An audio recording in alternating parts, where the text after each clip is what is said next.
I just have never felt up to the challenge. And I don't know if that's perfectionism. I'm sure a lot of it has to do with my own childhood. I was miserable.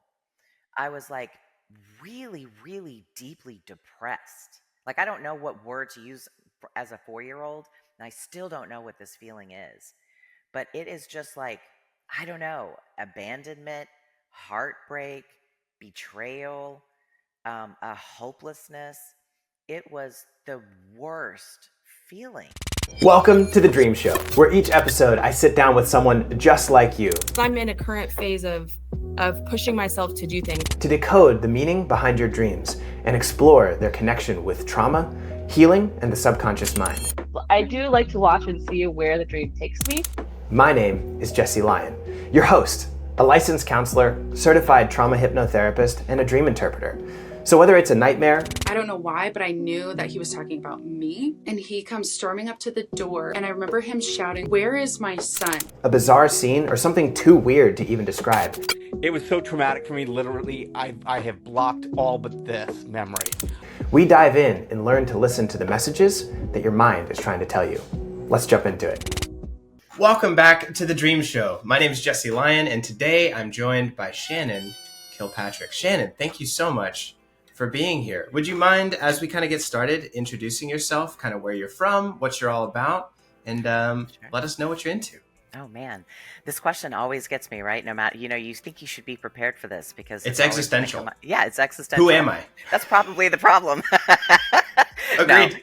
actually, that's a good segue into. I've recently been doing kind of a deep dive excavation of everything internal with me.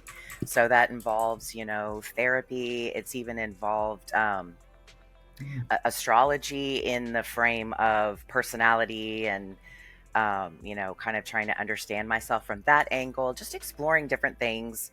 I was going to kind of stay away from religion. We don't have to, but I did see some other podcasts, and there were some people that I identified with their struggle of growing up in a religious household, Protestant religious stuff like that yeah. through the I 80s remember and that 90s. Yeah, it was a great episode. Great episode. Thank you. Yeah, and it really it made me feel good that I was struggling with so many of the same, and that it kind of broke my heart too, because I understand that struggle, and I've been moving through it and holding on to my faith while exploring this world that we live on and this universe. And I've always been incredibly kind of analytical, scientific, wanting to know how things work. So I'm a native Texan, born and raised. Oh, nice. Shout yeah. out Texas. Yeah, shout out Texas, Houston, Texas. There you go. Yeah. And yeah, love it. Love and hate it. It's great, but traffic. I feel the same way about Florida. It's like, Yeah. I love Central Florida. I wouldn't live anywhere else, but the politics are kind of funky. Yeah. Politics here are a little scary. So, And the alligators. No, I'm just... well, yeah, I grew up here, so we wrestle alligators for fun on a Saturday go. afternoon. That's just part of the culture. yeah, I get that. People text me or they send me DMs. They're like, "Are there really alligators in Florida?" I was like, "Yes," and they are everywhere. Like, if there's a body of water, there's an alligator in it. And it's just crazy. like you come to expect it. And I'm like, Wow. I don't know. I've grown up here. I don't realize that that's like foreign to other people. Like, you literally live with dinosaurs. I'm like, well, yeah, kind of. Yeah. I mean, they've made appearances in my dreams. You know what I'm saying? Like, I don't. Yeah. Yes. Okay. I know. Actually, I want to share that. Like, I had difficulty coming up with which dream to talk about because there's so many crazy elements in my dream life, and a lot of the things you've addressed, but we'll focus on this one, and if something tails off, because I would love to find out about different symbolism. Sounds good. but Okay, yeah. so from Texas, you're on your sort of inward, Yeah. introspective, spiritual journey. That's great. Yeah. I always like to ask these questions because the context of the human being behind the dream provides such a helpful layer of interpretation as we work through this. So, Okay. So if you don't mind, Sure. in a relationship, married, divorced. I'm in a relationship. We've been together going on 8 years, actually. In Oh, September. nice! Congratulations. Yeah, thank you. It's funny. We just had a talk the other day that we've never really gotten this far in a relationship where we're at the, okay, we kind of gotta maybe do some deep dive in our own, like, independent deep dive, but kind of transforming our relationship a little bit. It's Yeah. been fun, we've had our challenges as anybody does, but we want to go a little bit deeper with just kind of our emotional intimacy and making a safe space for each other to talk about our insecurities. And I feel like me having been the first one to really start therapy and deep diving, that's put me in a position to be strong enough to hear my partner's insecurities, like, Oof. anxious attachment, codependence, all the things that come with CPTSD. And I don't think that 7 years ago I could have handled that. And so I'm just so grateful that we've been on the path that we have. It hasn't always been easy, but we've always been there for each other. Anyway, it's just, sorry, I could go on. It's really touching. No, it's great. Yeah. I'm really grateful, and he stood the test of time. I mean, I'm not easy. I'm sure he's not. He's not either. But I don't see it that neither way. am I. Neither am I. Like, I mean, our story a little bit. Like, I've been with my wife for 15 years, been married for 10, and so just like there's chapters in that, and like the emotional intimacy grows.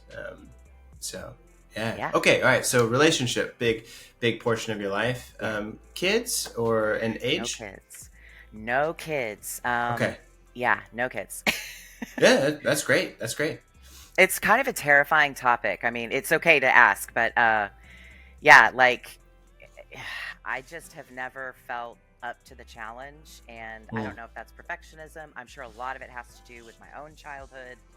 I'm learning that, well, at least for me, and I wonder if it's for all humans in some way. I'm seeing a correlation with how I treat my own inner child, how I looked at myself as a kid based on the mirroring that I was getting at home. And I think we project that. I think I project that on the idea of having a kid. Like, oh, I don't know. Like, I might not be a good enough parent. I might be too resentful. If I'm honest, I feel like I wasn't free as a kid, and I just crave freedom in my adulthood. And so I feel like kids, and trigger warning to anybody out there who just is, wants children or has children. I love children. They're important. We need to protect them. And Yes. I don't think I want to do it. It's something we've actually kind of struggled with a little bit. He's kind of on the same page. It's one of those, you're supposed to have kids, let's have kids, but I want to be smart about that decision. And I don't know if I'm up for it. So, I totally respect however someone decides that, especially when someone takes the time to plan how they want to do that. I think there's a lot of individuals who will have children without realizing the, like, severity is the wrong word, but how impactful that decision is, and then will have consequences for those children as they grow up. So I totally respect someone who makes that choice and is like looked inside. I do also think, though, just from my experience, I mean, I've only got one. He's only 2 years old. Yeah, he's great. Oh my gosh. There you go. Look at this guy. Oh, adorable. Focus. Yes. Oh my goodness. He's the best. He's the best. And so I do believe that there's an element of maturity that happens in a person when you have to take care of another person. Like, that is a groundbreaking experience that gives you some insight for life. I don't think, a life is any less if you don't have kids, but I don't think I would have grown up as fast if it wasn't for him. So there's that element too. And that's something that I kind of shame myself for. Am I going to be mature enough without children? Because I definitely see that it does change a person, and makes you very patient. Yeah. And I look at parents and I think, I mean, how are you doing this? Because I think about my own. But when you're in the moment and you have kids, it could change me completely. Who knows? It's kind of like I want to have children, and I'm just terrified to do it, if that makes sense. Yeah, no, that makes sense. Well, and I was the same way too, but it's like, well, I know this is something I want to do, so I'm going to just do it. It's like, that's good, yeah. I think there's many times in my life, like starting this channel, starting my business, starting my family, getting married, at each level, I think I've had to have this conversation with myself where I can only think and plan so much, to where thinking and planning about it anymore is no longer helpful. I just need the experience. And so I think if there is one thing that has helped me through that, it's that I've been able to recognize I can only plan this far. Everything here on after is unplannable. I just have to start. And I think a lot of people struggle with knowing where that line is, but I've been able to find it for me, and it does feel like just jumping. I even tell the interns who, come on my team, or the other counselors who come on my team, I was like, the core pillars of my counseling agency are speed and empathy. I was like, I want to meet people fast and where they are right now, because people are hurting and we don't have time to play around. And I want to connect with them. We can figure out the rest on the way. And so the phrase that I said is, jump first, we'll figure out how to fly on the way down. Wow. That's been kind of the motto. And I'm like, and some people can hang with that, some people can't hang with that. And those who do have been valuable therapists on my team, and I'm so proud of them. But it's from that kind of lens that has informed my life so much. It's like, well, I've done all the planning I possibly can. Now it's time to have a baby. I'll figure out the rest. And so, luckily I've got a partner who supports me in that, and she feels the same way. And so here we are. But I love that. And it's interesting you say that, because I mean, this may be kind of difficult to articulate, but that's the vibe that I get even from your content. I mean, and not, thanks. like you seem, relatively young, right? And you've got this business. 31. This 31. channel. Congratulations. Thank you. Yeah. And I have to pause for a second, because I mentioned the astrology thing, and the first episode that I watched, your guest, y'all were talking about your astrology just for a moment, and it was just so satisfying to me, because I wanted to know, because Julia told me like what year you were born. I don't know how we got into that. Okay. Okay. Passing. I don't know. And I was like, okay, what is that? And the Chinese zodiac, I was wondering, and your guest mentioned it, and it lit me up. I was like, oh, good. Anyway, but well, somebody in the comments section, let me know down below. My year is 93. I was born in 93. I'm a Cancer, like astrological sign, and I'm the year of the rooster. So I remember rooster. I'm so glad you said Cancer. What does it mean? Trying to figure that out. I don't know. I've been told sort of like on the archetypal side that Cancer means like I'm a water dwelling creature. So I'm very emotional, which makes sense. Yeah. I've got a tough exterior, crabs, but on the inside I'm really mushy, very yes. Crab meat is very tasty. And so it's like, that is me. Like on the outside, I'm tough, I'm business, we've got things to do, and I ain't going to take it. But on the inside, it's like, once we're inside and like we've confronted the chaos of the world, like we're just going to hold that emotional space and like explore the nuance and depth of it. So, I mean, I can identify with Cancer in that way. Yeah. I don't know if that's got anything to do with moons and Jupiter and rising signs or whatever. I don't love it. I'm so glad you told me, because you're a good communicator. So I was like, he's got to have either Virgo or Gemini vibes, which you might likely have, because that's close to the Cancer. It's close to July. Okay. But I wonder if you have Leo, and Leo is the next sign after Cancer, and it's the lion heart. Leo is tenacious in a way. Persistent is a better word. We're buffering, so I'm not sure if you're getting this. I'm back. Okay. Yeah. But yeah, I'm sorry. I know this is the dream show, but I just really had to say that, because I've been wondering.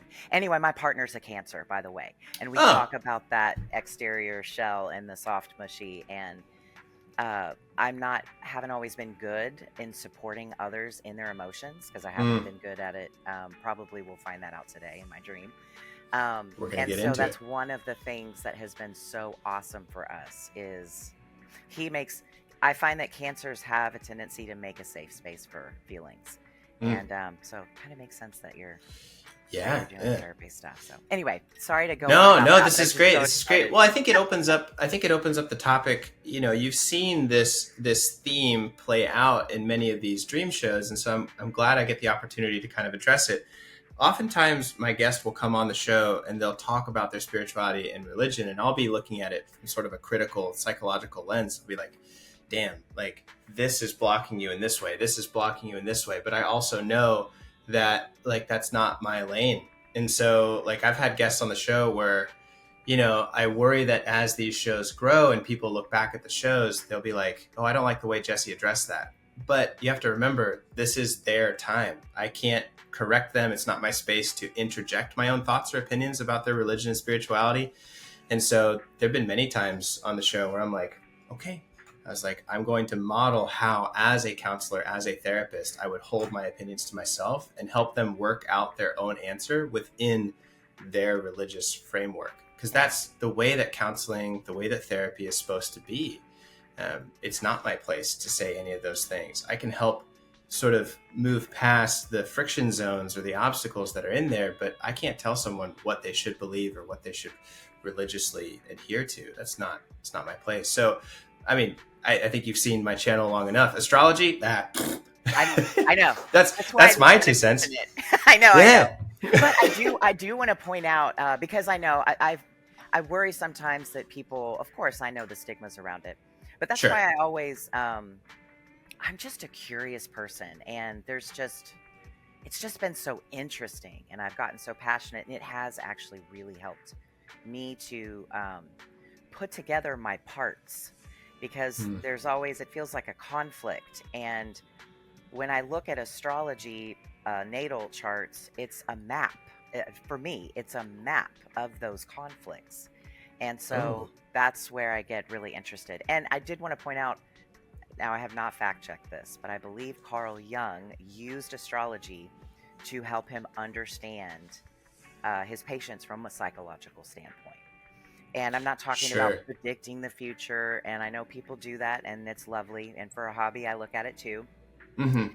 It's, for me, I've seen enough, I guess, help from it, from the personality standpoint, from the mentality, like how you process things and how does it work? I don't know.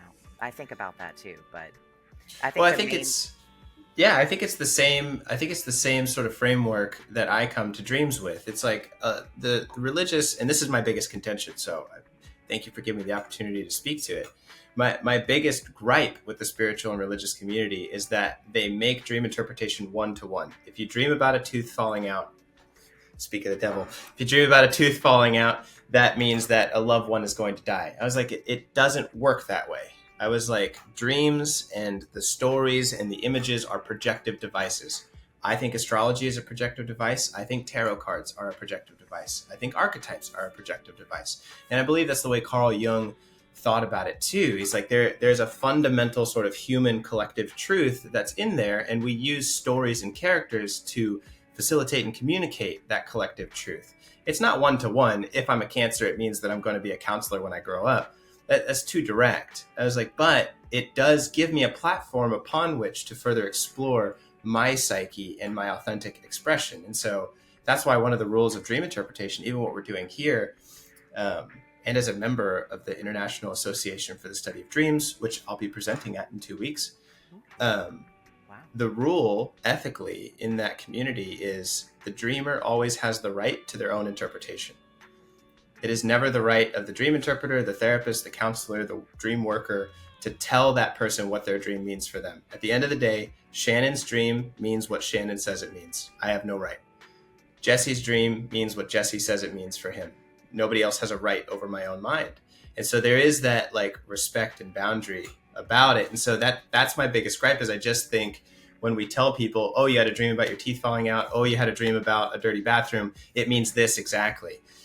Well, that's just disrespectful. I like that perspective. Yeah. And this is why I value your content so much, because you took the mysticism out of dreams. And because I have, that's what you hear.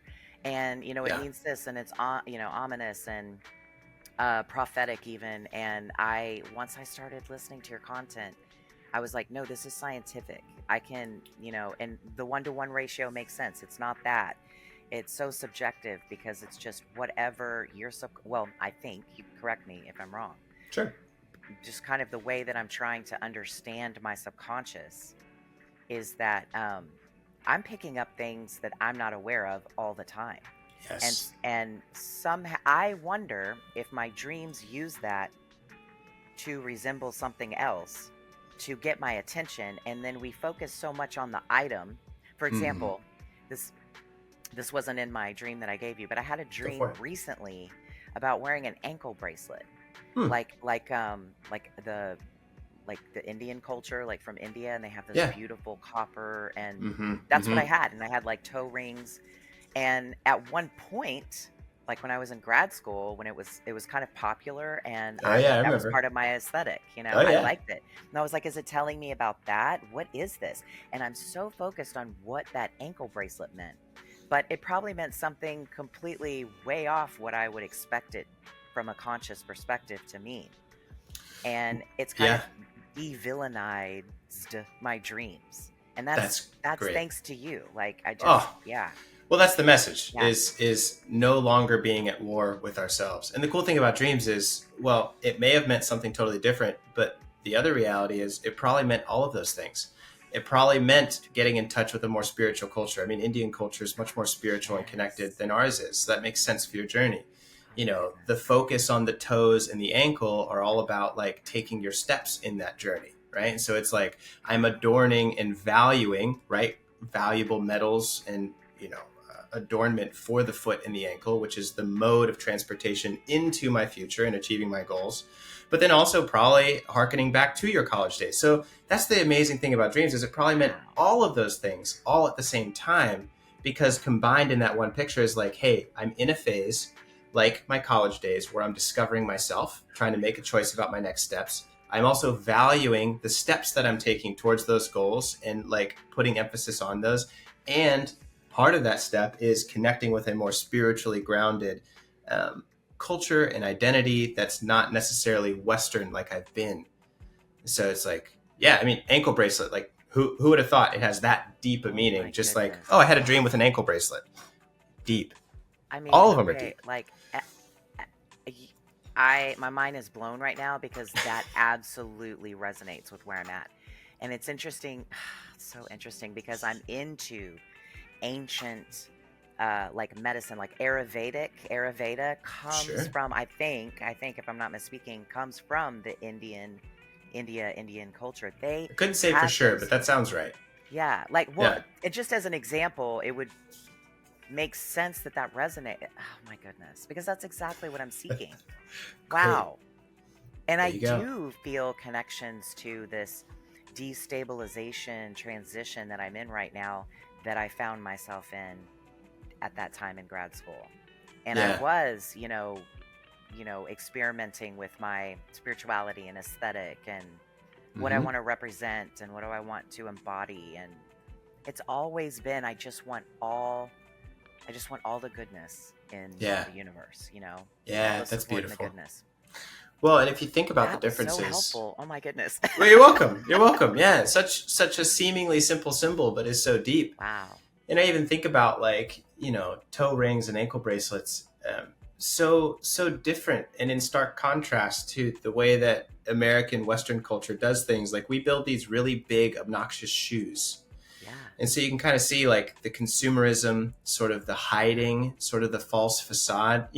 When you have toe rings and an ankle bracelet on, like I'm showing my true foot, right?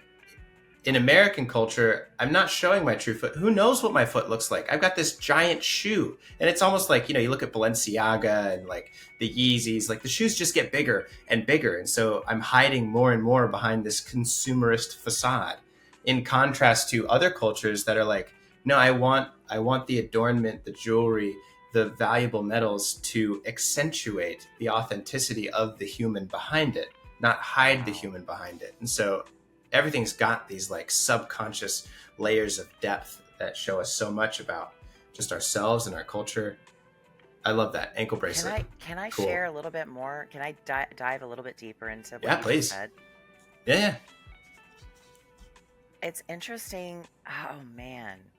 First, I want to say that in most all of my dreams, I have this shame. I just walk around feeling shame in all of my dreams. And I felt it then too. And it didn't make sense to me. I was shaming myself for wearing something that I don't normally wear. That was not from my heritage, my upbringing, especially my Christian upbringing. And now I'm not, yeah, and I'm not, No. exactly. And I don't agree with that. I'm not purporting that. But that apparently has affected me even deeper because, I've had, I've had my aunt think I was evil for the color nail polish I was wearing on my toes. Nice. So, Nice. which interesting, toes, feet. But what you said resonated because I just said the other day, I feel like I'm stripping off all of my adornment. I don't like to wear much jewelry. I'm selective now. I wear more natural things, more stones, things that make me feel good. Yeah. And that feels spiritual, feel connected to earth, Does. grounding. And those things, man, I'm trigger warning to the listeners. All of those things were labeled bad and evil in my upbringing, all of it, yoga even. And I don't know, it's getting off topic, but I pioneered in college. I went to a Christian college. Shout out to Hardin Simmons.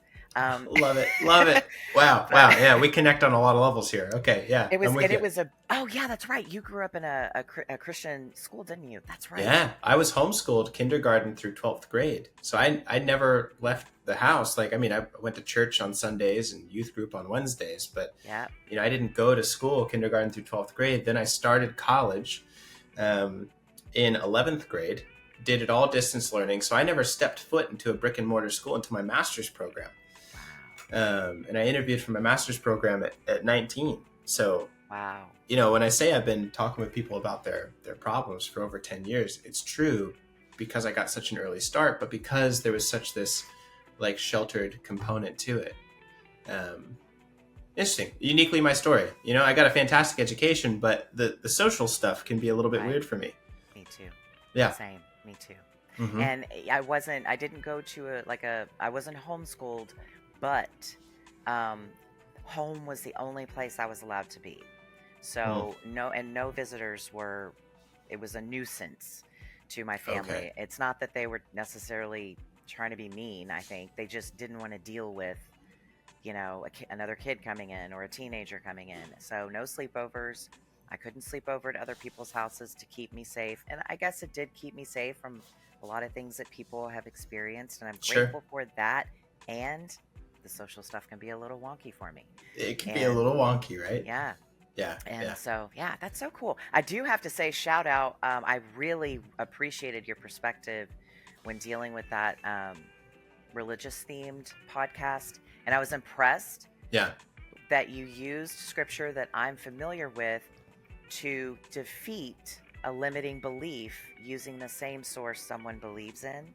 I try very hard to do that. Yeah. I'm and I loved it. This is their cultural framework. I need to operate inside of it as a culturally competent counselor. Yeah. And it was helpful for me because I was like, oh good. Yeah. Because I know I resonate with those, those texts. And so it was just really cool. And I was impressed that you knew it. And I was like, that's awesome. Okay. I got a lot of silly stuff in here. Talk to people. I do. Well, okay. I suppose we should jump into the actual dream that you have written down for us. But before we do, a shout out to the sponsor of the show, Julie at Empowering Me. All sorts of comments and descriptions down in the description below to go check that out. But Julie pre-interviews all of our guests and helps me out with the show. She's just got an amazing channel that helps empower those people to tell their stories of trauma and to help kind of break free from those. So, a lot of the stuff we talk about in dreams, and then even my practice as a counselor specializing in complex PTSD, she's right alongside with all those. So please do me a favor, go follow her channels, check her out. Shout out to Julie. Thanks for being a sponsor of the show. But let's get back into your dream. Okay, so you sent me this. You said, I've typed out the first dream I ever had. It was a recurring dream and confused me as a kid and confuses me today. So I'll let you take it from there. This is a deep one for you. It's a deep one. Yeah. This is a very poignant moment for me because... How are you feeling? Yeah. You know what I'm feeling? I'm so happy that I took the time to write that out because it helped me sort of process it again. Yeah, it's good. It's good. People ask me how should I start working with my dreams? I'm like, just write them down. The best thing you can do is just write them down. Yeah. There's so much therapy in that. Yes. And I do want to say, just take a moment that I don't always do it, but when I do, if I get up, especially if I've had a really packed dream or I'm just feeling not good when I wake up, but I can't quite remember, I just remember little clouds of my dream, little pieces. Yeah. If I would come in and start, I type faster than I write. I mean, well, and so Same. I don't even need my glasses. I'm just like over here, slumber, no caffeine. And it's the best, because if I get my journal That's real. out and start writing, right? That's Right? real. I'm like the zombie walking into my tripping as I come through. I haven't even, yeah.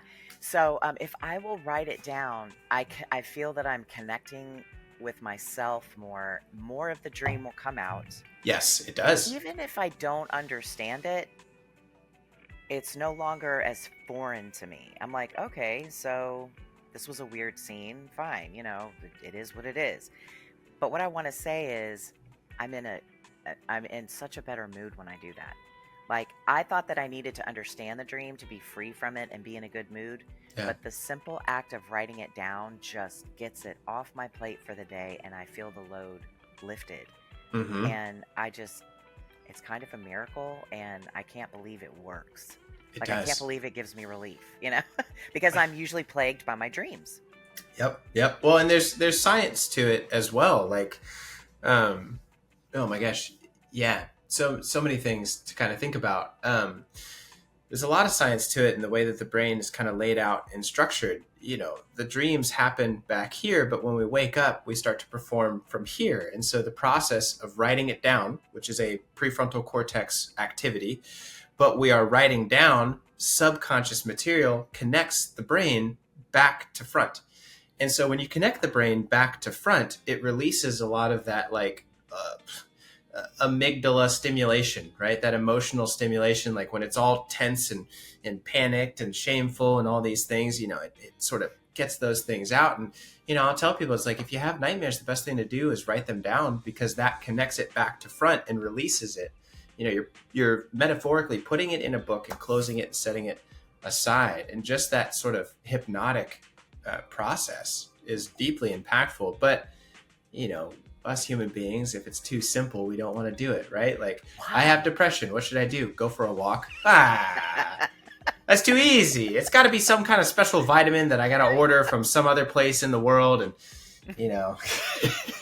we're silly like that. But there's a lot of situations in the brain that are that way. There's actually a recent study done that showed significant cognitive and memory improvements when we place like an essential oil diffuser in our room while we sleep. I'm not a big spiritual believer in essential oils. It's whatever. They smell pretty. I like that. I put them in my office because sometimes people be stinky. It's okay. But because we're stimulating the olfactory part of the brain, which is right next to the memory center part of the brain, it helps us process our memories. So there's science to it. That's why when we smell things, smells are the easiest trigger for memories, because those centers of the brain are very close together. Interesting. I also think similarly, like going back to your foot dream, there's a lot of fetishes about feet. And the reason that is the foot centers of the brain, like those feelings, are right next to the sexual centers of the brain. And for some people, they've done studies on this. For some people, those parts get a little bit cross-wired. And so sometimes the sexual centers bleed over into the feet centers. And so they get a big sexual satisfaction from feet. And so, I'm thinking about how you felt sort of shameful in your dream. And I'm like, well, I wonder if the foot is also sort of a metaphor for your growing sexuality too, and the shame that sort of lives in there. Yes. That happens for a lot of people. Absolutely. As well. That is a theme that I'm working on, actually. Yeah, well, that would make sense. Yes. The foot would be a great symbol for that journey inside of you. Anyways, I digress. Wow. But there's so much about the connections in the brain that come out in dreams, whether it's smells or sexuality or nightmares back to front. Very important to write them down. So, big encouragement to anyone listening. That's the best thing that you can do, and you can do that today. Wow. Yeah. It's interesting that you say that, because that's how it feels. It almost feels like that in my brain. I don't know how you experience you're throwing it out. Yeah. But wow. For sure. Okay, All so right, what is this childhood dream? I'll get back. Yeah. It's pretty simple. It's interesting, and again, I think the cool thing about this is how vivid it was, and how it was the first dream I ever remembered. Like Whoa. at the time, I remember thinking I had a dream, like, and I Yeah. remember it, and that was like an interesting experience, and to be able to talk about it vividly too. And I mean, I think I'm probably 4. I'm Okay. pretty little. I don't know Very if I small. was in school yet. Yeah. And I kind of allowed myself to say 4 to 7, but I really think it was around 4 and 5. Younger side of Um, that scale. Okay. yes, yeah. And okay, so I'm Tell me standing. the So story. You the go for it. dream is like at my house. It's interesting because my dreams now are not usually familiar. Some of them are, but most of the time it's I don't know where I'm at. I'm just in some building, and but this was at my house and I was outside. Now, anytime I have dreams now about my childhood home, it's always inside one of the rooms. So I'm standing out in my driveway, and Okay. I wish I could paint it because it was so vivid. So like the Yeah. sky is this yellow, and you think that that's happy, but it felt ominous. Like the Mm. air was still. Kind I'm of liminal. Like those liminal spaces, like Yeah, those weird yes, sort of, yeah, they'll have those pictures online that just make you feel funny. The lights are a little yellow, things feel a little musty. yes, Yeah. yes. Yeah. That's perfect. A perfect Mm-hmm. description. Yeah, but I can see down the driveway, I can see across the street, I can see the green grass. I can see my house because I'm standing outside in my Right. driveway, but close to the house, like close to the garage. I don't know how important all of that is, but I just remember the details. I just remember it being a vantage point. Okay. And we had a fence that connected the garage to the house. And then on the other side of that fence is my backyard. And we had a big backyard. It was always really lush and green. So I'm seeing those vivid green colors. And there's this green brontosaurus dinosaur in my backyard. That's But like the every long neck leaf eater one, right? Yes, Okay. yes. He looks like I don't know if you ever saw The Land Before Time, Oh but yeah. he's Land like a Before Time? cartoon, Oh yeah. right? I know exactly what you're talking about. So he was like cartoonish. He didn't Hmm. look threatening. Like nothing in the dream seemed threatening Eerie, but not from threatening. appearance. Right. Okay. Yeah. And so he's this cartoon green brontosaurus, and he's like, not as big as a real brontosaurus. He's about my size. Hmm. But I'm scared of him.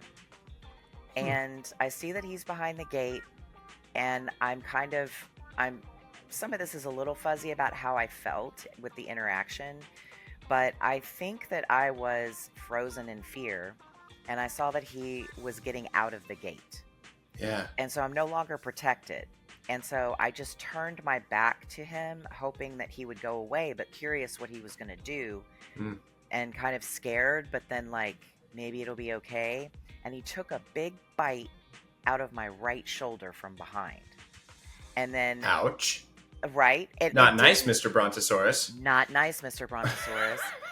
And there was, I know this is strange, but I feel like it's important, and probably because I'm 4, I don't know I don't know anatomy yet. I haven't taken biology, but Yeah. it was like this green, not green, sorry.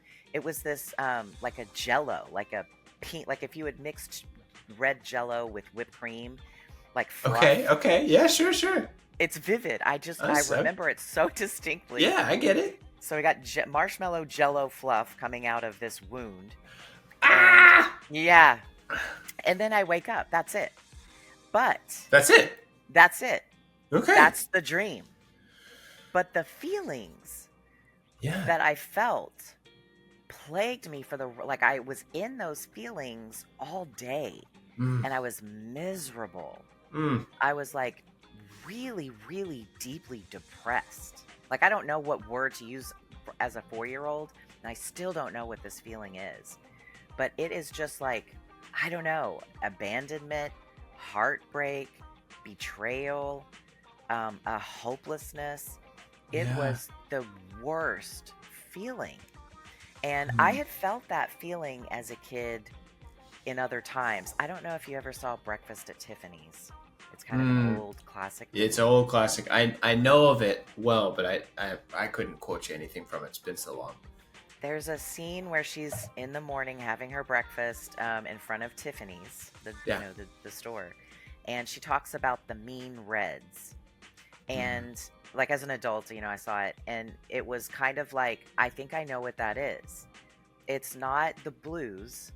It's not, just being sad or just being melancholy. It's more severe than that. And that's how I felt. I was having the mean reds as a kid. But the thing is I was shaming myself, and I was like, why am I having this feeling about this dream? He's just a little cartoon brontosaurus. Yeah. No big deal. But it was a big deal. And I don't know why. Where did you feel that in your body? I mean, I think the obvious thing is the shoulder, but the emotion, that betrayal, that melancholy, that mean reds. Wow, that's such a good question. It wasn't in my shoulder. No, I don't think so. Yeah, I feel a lot in my face a lot of times. Okay. So just kind of like this upper from kind of the heart up. But there's actually, it's kind of just all along. I have sinking feelings in my belly.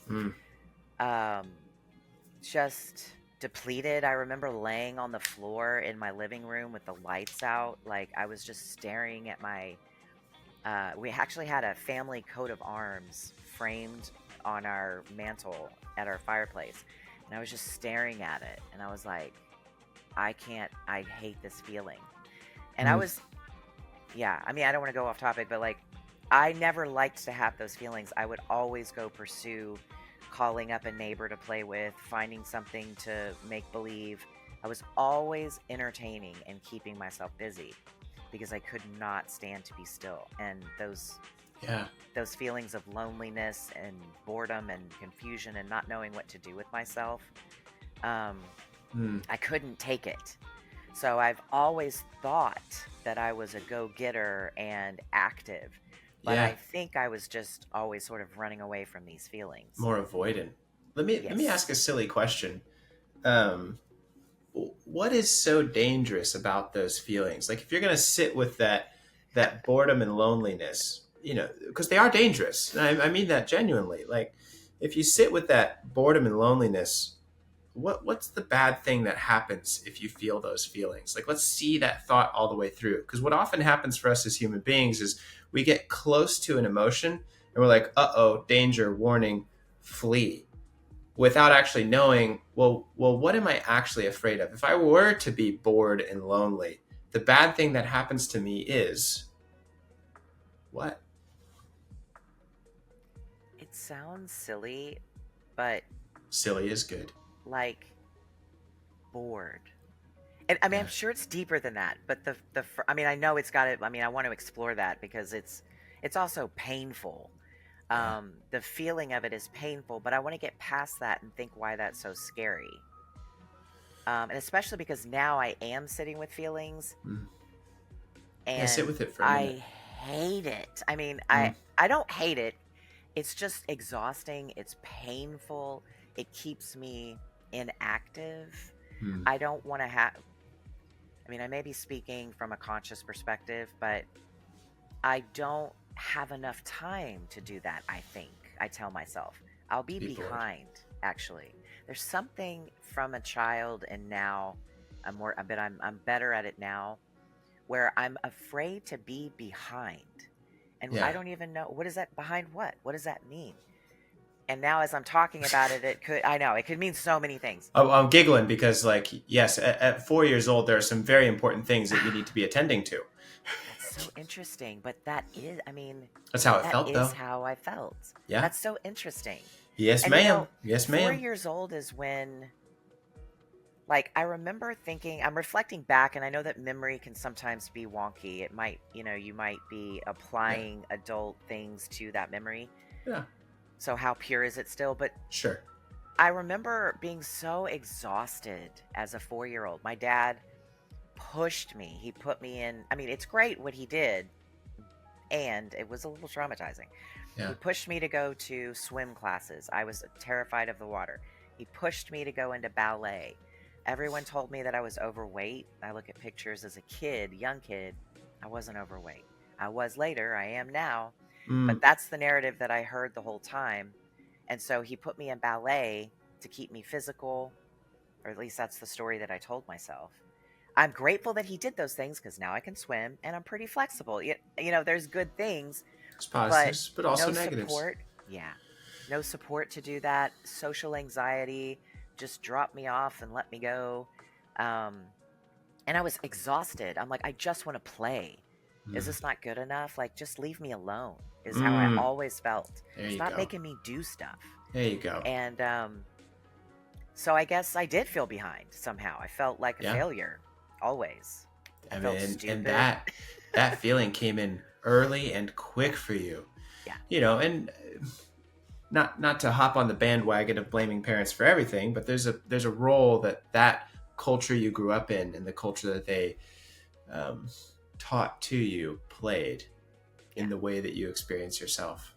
And they're not playful. My family was very responsible, dutiful, working on success. And so Goal-driven.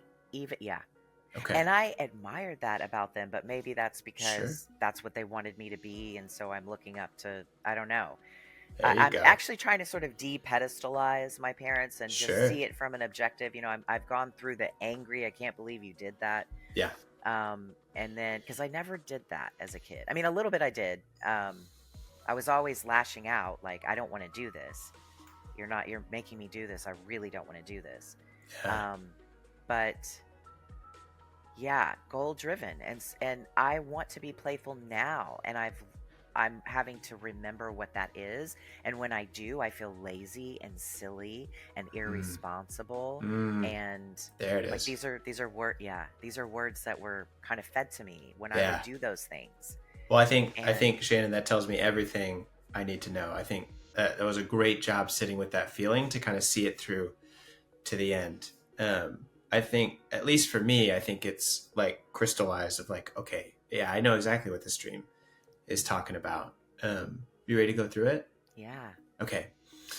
So houses, especially childhood homes, well, houses in general are our psyche, right? Sort of a symbol for the mind in total, but more than just like the biological brain. When I say psyche, I'm sort of borrowing from Jungian terminology to mean not only the biological brain, but also the soul. And, I'm not super spiritual about these terms. I stick to my science. And so soul just means meaning and purpose, right? So there's the brain and the way it operates, but combined with that, sort of my personality and my meaning and purpose in life. This is the psyche sort of in total. And so the house symbolizes the psyche in total. You've got your kitchen, you've got your bedrooms, you've got your living room, and these are all parts of ourself, right? Kitchen being a place of connection and nurturing ourself, living room being a place of like living and experience, the bedroom being more private, maybe sexuality and identity.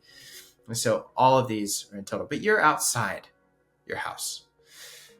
Yeah. You're standing in the driveway, right? So you're the context is I'm exploring my psyche here, but I'm outside of my psyche, sort of reflecting on it, right? So I'm taking a third, at 4 years old, sort of taking a third person objective look at who I am, which makes sense for 4 or 5 because we're starting to separate from our parents at about that age, right? Not the same way that we do when we're 16, but there is a first layer of separation that happens at about maybe 4, 5, 6.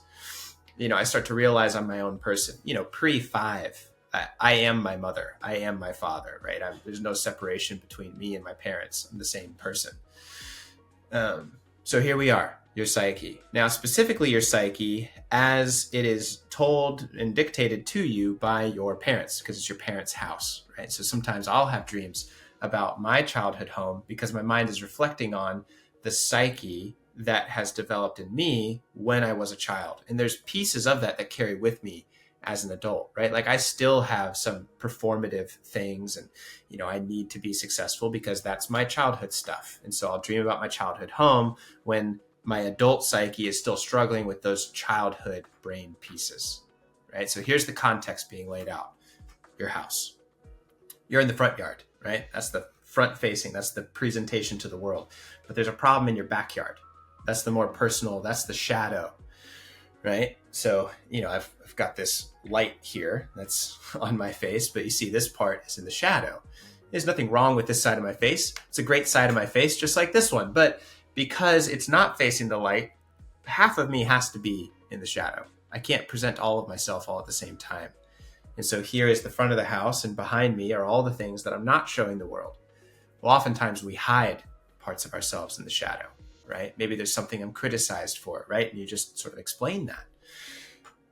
The fun-loving, playful, free, non-goal-oriented part of Shannon sort of hides in the backyard. Wow. Those are not things that maybe my peers, my parents want to see. I have to present a well-manicured front yard landscape to everybody else. The backyard can grow some weeds and be a little bit lacking in timely mowing than the rest of it. As a symbol of that, you have this brontosaurus, right? So dinosaurs are just wonderful symbols. They're extinct. They're old, and they're lizards, right? So these are things from our past, right? But they're also reptilian, meaning they don't have the same kind of like human empathy. We are very social creatures. Snakes and lizards, they're more cold-blooded. They're much more okay with being independent. I'm just going to hide under a rock for a few days, and that's just what snakes and lizards do. Brontosaurus. And so here's this brontosaurus. It's not. What's great that your 4-year-old mind did is it's not a T-Rex or a velociraptor. It's not. Its goal is not to eat you. It's typically an herbivore, but it's this part of you that is still more this animalistic reptilian part of your brain. And you've heard people say that, right? You talk about the reptilian part of your brain, your basal brainstem. Those are your basic human functions. And a part of the basic human function for being a child is play and exploration without being goal-oriented. So here's where it gets emotional, right? As a 4-year-old little girl, I'm looking at these parts of myself that I've kept secret and hidden in the backyard. And a big part of that, not too big, but normal size, equal to my stature, is this part of myself that, is out of place. It's a dinosaur. It's also a part of me, but it doesn't have a place to belong, and it's alone. And it's a part of me that is real, I can't get rid of, but what have I been taught to do? Well, I've been taught to turn my back on that part of myself. So I turn around, right? And I start to avoid it. And so what does this part of me do? In my attempt to turn away from my shadow and look back towards the front yard and show everybody the part of myself or the version of myself and pretend and mask to be what I'm supposed to be, I turn my back on a very real part of myself that's there making direct eye contact with me, asking for a relationship. Like, can you please be with this part of myself? And I don't. I turn my back on it. Well, one, that creates vulnerability, and so your anxiety spikes in the dream. And then two, that brontosaurus takes a bite out of your shoulder. And a 4-year-old could never know this, but the wisdom of the subconscious mind is shoulders are about responsibility. And so because I've turned my back on this part of myself, it's sabotaged my ability to take responsibility.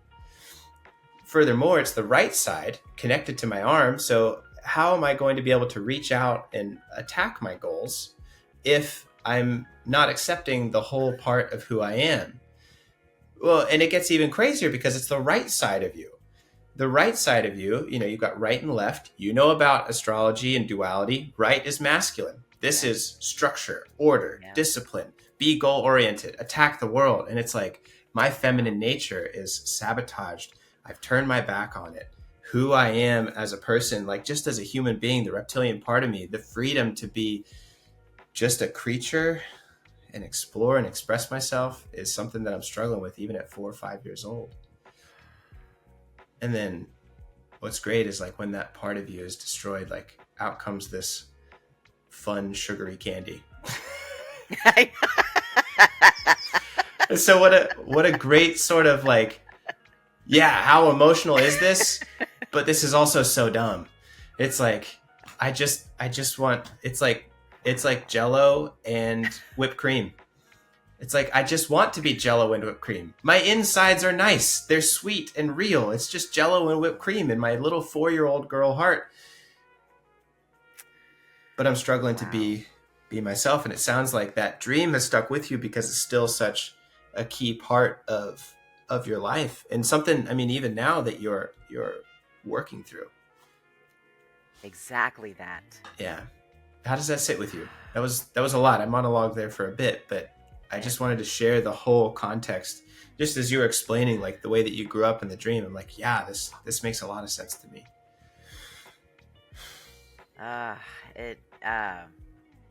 It breaks my heart. Mine too. Yeah. Oh man. And I have a lot of these moments as I'm thinking back to what was robbed of me or what I had to do.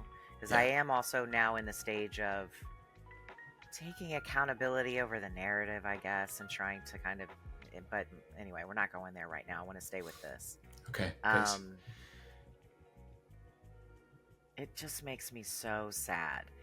And that was my dad. And that was a lot of my family. I mean, I was getting it from everywhere. Yeah. All the criticism about literally every step I took. Everything had input. And you hear about helicopter moms. I had a helicopter family. Which was interesting because, I mean, two things can be true at one time. I also had an incredibly neglectful family. Like my mom It's true, though. was a stay-at-home mom, but I never saw her and I didn't have access to her really. And so when you, oh man, I mean, we could go there, but I want to stay with this. So Yeah. I'm so sad for her. And Is that the emotion that's coming up, is like sadness?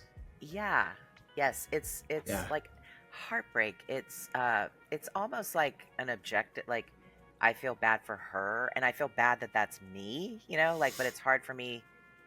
It's like, yes, I embody it for myself, but I'm just so sad that she didn't know that she was normal. No, she didn't. That she thought that those playful, sweet, it's so interesting because I had a conversation not long ago that my dad had 2 girls, but he was one of 5 boys. Okay. And boys, like boys. Every archetype of boy, it was that. And the classic tropes, yes. Yes, and so there's no room for femininity. Feminine is bad. Oh, wow. Feminine is abused, actually, in my family. And I'm sorry. yeah, thank you. On several parts. And so, oh man, I have been trying to figure out if I have that femininity in me, and if I do, where is she? How safe can she be? She doesn't feel safe. I've been working with someone about that. Man, I wish that I could have been that, because it would be more fun. And my life has just been so hard emotionally. And that impacts everything I do. Yeah, it does. The good news is we never lose parts of ourselves. They may get hidden. We may forget where we've put them, but I've never met somebody where a part of themselves was destroyed.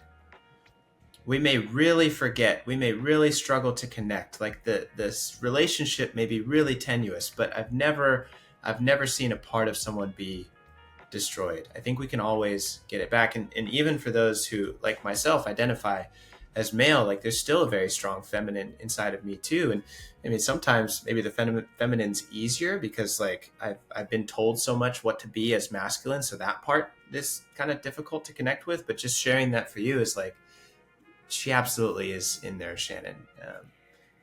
You're never going to lose that part of yourself. You know, I'm so glad you said that, because I think part of what I'm feeling is loss. The lost years, the loss of that part of me. I thought it might be gone. That's fair. And now that you're telling me that she's still in there, she's so fun. I mean, she's a great. She's so fun, and I want that again. But, I bet she is. I don't want to say the buts, but I do kind of want to, like, that part was too loud. That part was disruptive. That part was exhausting to the adults. That part was hurting my grandfather because, he needs to rest and he doesn't always want to play with you, and stop asking him to play with you. I'm bothering them. As an See, that's the adult, displacement part, is like they're blaming you for something that's not your fault.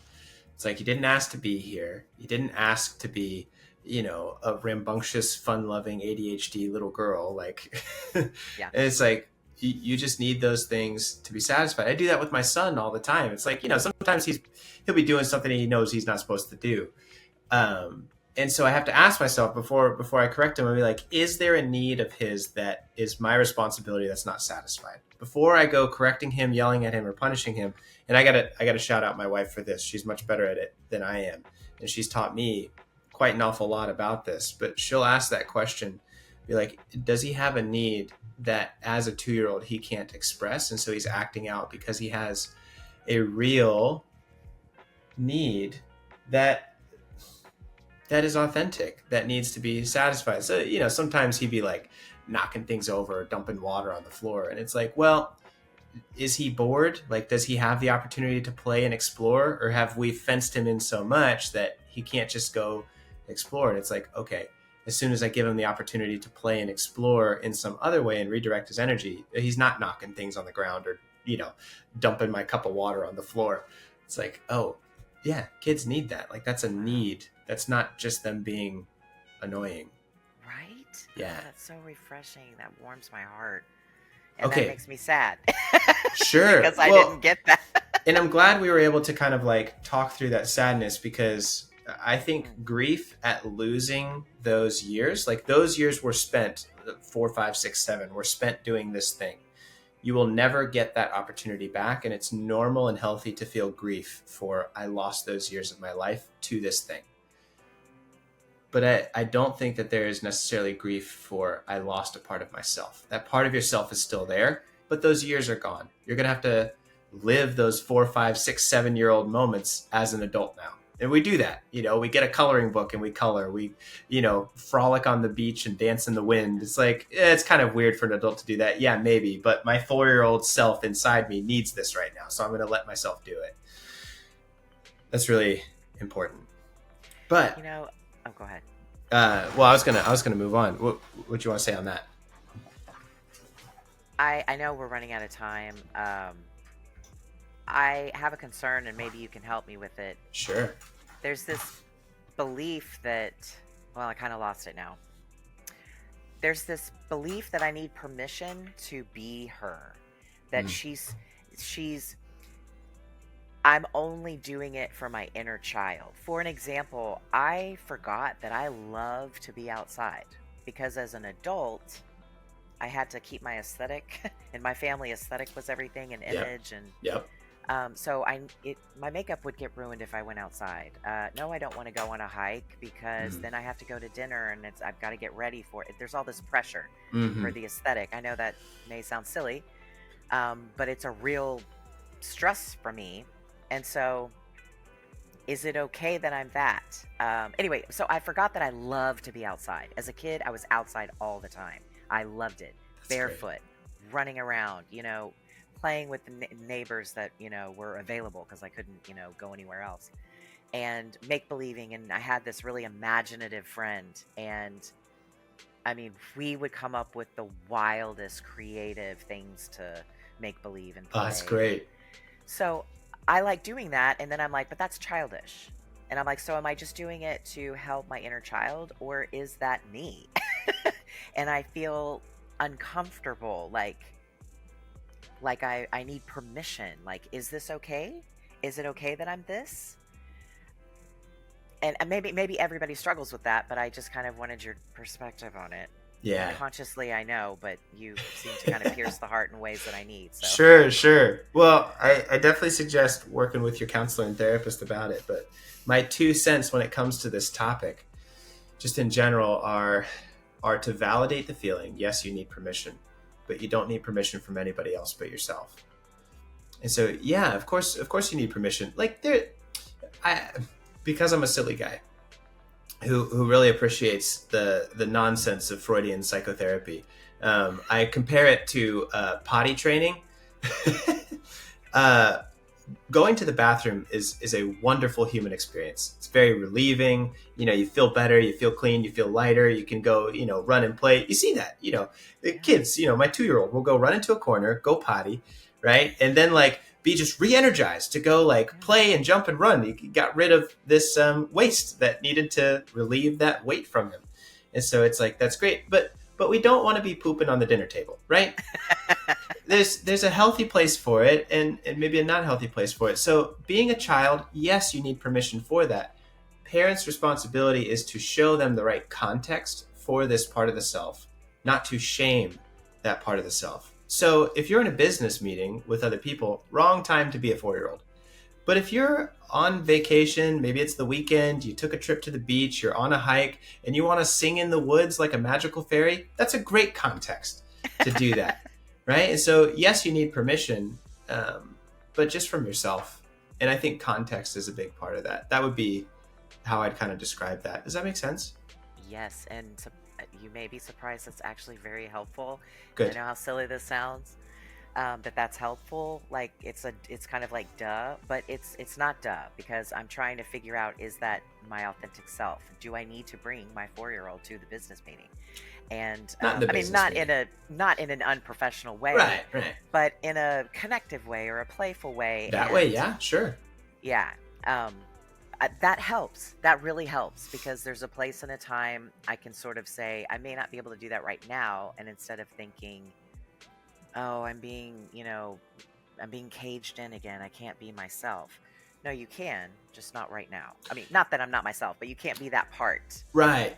Well, I think of it and might tweak the phrasing to say there's healthy expressions or good contexts and wrong contexts, right? Like, and this is why, Freud talked about like toilet training as such a key problem, and why people can have like anal retentive or anal expulsive tendencies, and why like, toilet training trauma is a thing.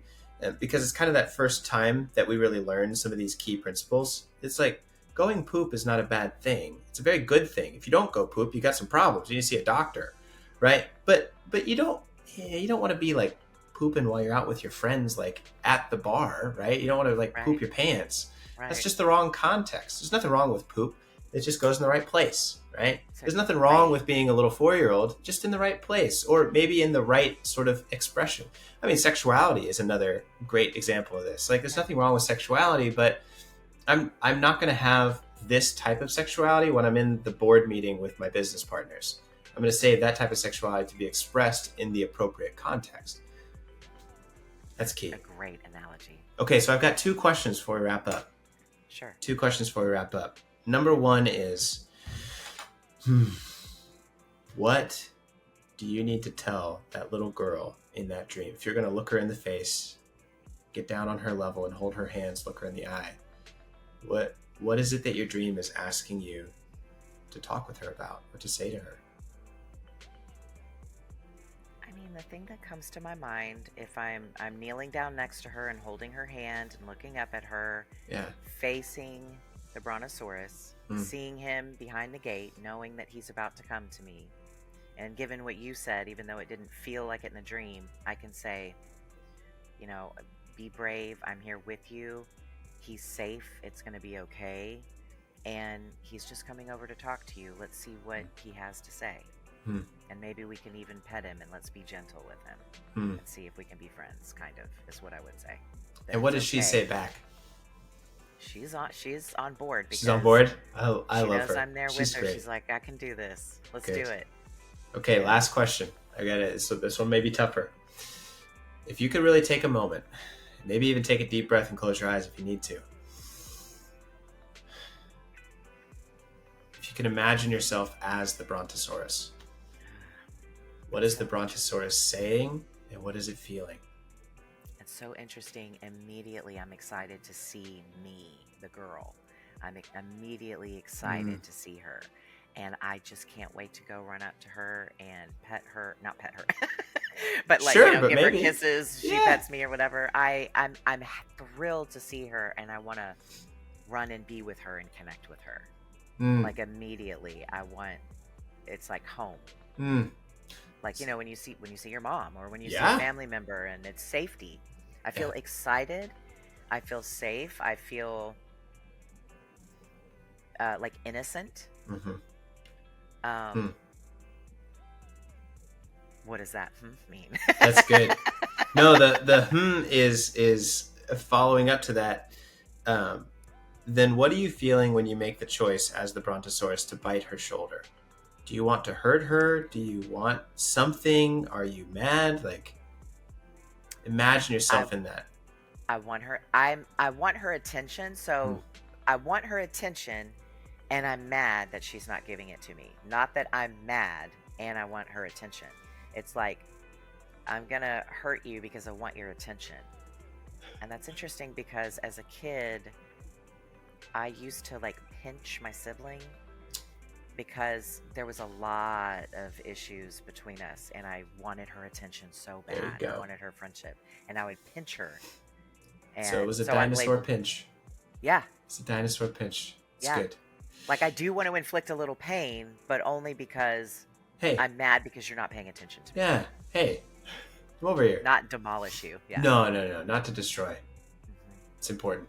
I always think it's important, and thank you for letting me ask those, because I always say on this show that it's not enough just to interpret the dream. Our mind is telling us something, and there is an action behind that. So we got to ask ourselves those questions. And it sounds like you answered them really well. It's like, I need to give attention to this part of me that I've caged in the backyard. And I need to remind that little girl inside of me that it's okay to be myself. It's okay to let her be herself.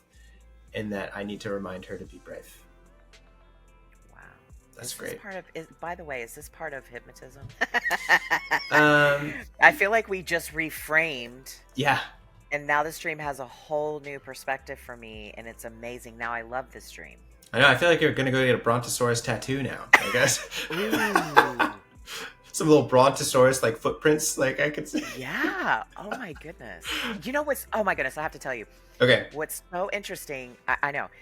I just bought. I'm sort of playing around with how I want to decorate, because that's been another issue. I don't ever put anything on the walls, and yeah, that's another issue. So I had a friend encourage me, just start experimenting. So I have this like feng shui curtain in the door, Okay. and it has Godzilla breathing fire. It's like a cartoon. Godzilla, freaking dinosaur. Perfect. Your subconscious knew. My subconscious. Subconscious knew. It's like, That's why I had to share it with you. yeah, you're like, Godzilla. I don't know why, but it's right. Yeah. There it is. Wow. So to answer that question, yes, it's very similar to hypnosis. We are engaging in this dream in what I would call informal trance.